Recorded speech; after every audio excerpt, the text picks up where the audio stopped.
Okay, I'm back. It's Allie. Hi, how are you guys? I'm pretty sure you just looked at my last video. I actually taped this video right after the other one. It's only because as I was shutting down, and I realized that I was talking about foreign language, and how it's important for our children, uh, for us to kind of equip them with all of the tools that we can give them, intellectually, physically, life skills wise, spiritually, in order to prepare them, for them, for when we try and push them out the door, independently. And I know for some it may, because of circumstance, be semi-independently. Okay, I just forgot what I was going to say, but I got to thinking about what I want for my son when he becomes an adult. And the reason why I'm doing these videos is because when I kick my son out of the door, I want him to go out not only willingly, but him to run out, to be independent. And I want him to have the skills to be independent. And I want to push him out somewhere push him out into the world with doing something that I think that he will be good at and he will enjoy. I am preparing and starting to do these things with my son in order to gear him towards being an advocate for individuals with Down syndrome. I want him to be a spokesperson, and I would like for him to be an interpreter. That's why in my last video I kept saying I was kind of going back and forth between foreign language and sign language, because initially I remember last year Jonathan was in the hospital for children's for a week, and I remember when I was talking to the doctor or whatever, and I forgot even how we got on the conversation, and I kind of offhandedly said, yeah, I was like, I would like to, be able to figure out a way for me to learn sign language. I said, because I would like for my son to be an interpreter, to be able to, to be a sign language interpreter, and not for the Down syndrome community or for special needs community, but literally, because realistically, let's keep it real. If you look, I mean, first of all, yeah, individuals that cannot hear, it's a small community, but also too, those individuals tend to not be special needs. All right, they're typical like the rest of us. And so I was like, I would love for him to be an interpreter. I mean, realistically, I won't lie. I was like seeing him on C-SPAN. You know how they had that lady, the interpreters, and they're doing their hands, like, and so I was like, I would love to see Jonathan there, or even if, the National Down Syndrome Society is having a big conference, they have interpreters there. He could be one of those interpreters, and so that's why that was my push and pull struggle. But then at the same time, I'm thinking I want him, to learn a foreign language, only because I watched this video once and I cannot remember.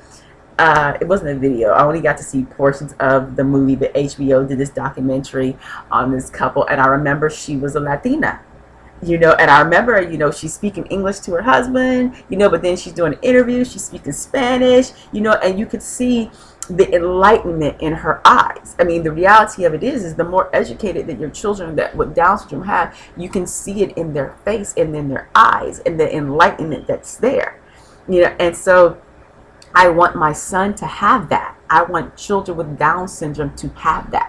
I want them to be a community that is self-sufficient and that they can walk out of their houses in their communities, the same way that we do, with a certain type of confidence of knowing that we're able to take care of ourselves, and to have professional jobs and not in the not in the service industry. Our children don't have to be working at McDonald's, working at Walmart, working at the grocery store. And I'm not knocking those jobs. Hey, I'm in college. I did it. I'm not knocking it. But I'm saying, like us, they should not have to be limited to this pocket of employment. they shouldn't have to be. Our children should be able to climb the ladders of success like everybody else. I'm not saying it's going to be easy. We have a society that can't even deal with culture and color good. So I know that when you start talking about individuals with some type of need, it's even worse. But at least allow us to pave the way. Not allow us, at least us as parents need to step up and pave the way for our children. And so that's why, if for you all that have children with Down syndrome, you really need to start contemplating, what do you want your son to do? And hey, this is the one time I can say, if you have more than one child, where you actually get to dictate what they do. Because your other kids, you be having big dreams for them. Like you want to be a lawyer, you want to be a senator, you want to be a doctor, and they'll come up to you and say, I want to sell marijuana because they're legalizing it now. Oh yeah, I work in school and I'm been hearing it all. But another topic for another time. But I'm just saying, I'm just kidding. But your children want to do everything that goes against everything you taught them, everything that you want the best for them, which usually they always end up in the end becoming a teacher or an engineer, or even a business owner. But at the time, it is a push and struggle and a fight. With this child, take advantage of the fact that you'll have the ability to mold him the way you want or him to be. I'm not saying that they can't be a little stubborn too, because they're very stubborn.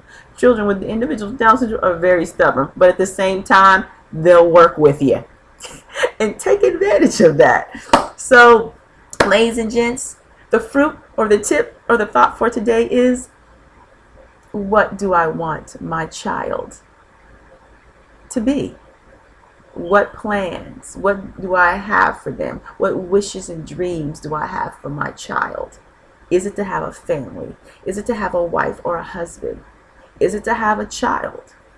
Are they equipped to have children? What can I do to prepare them for just in case? What type of job do I want my son or my daughter to have?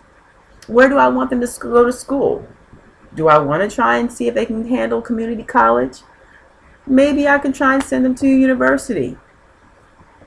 Remember, colleges have a special education program. That's right. Take advantage of it. It's not being used like it should be. And so I'm saying, what do I want for my son or my daughter for the future in regards to employment?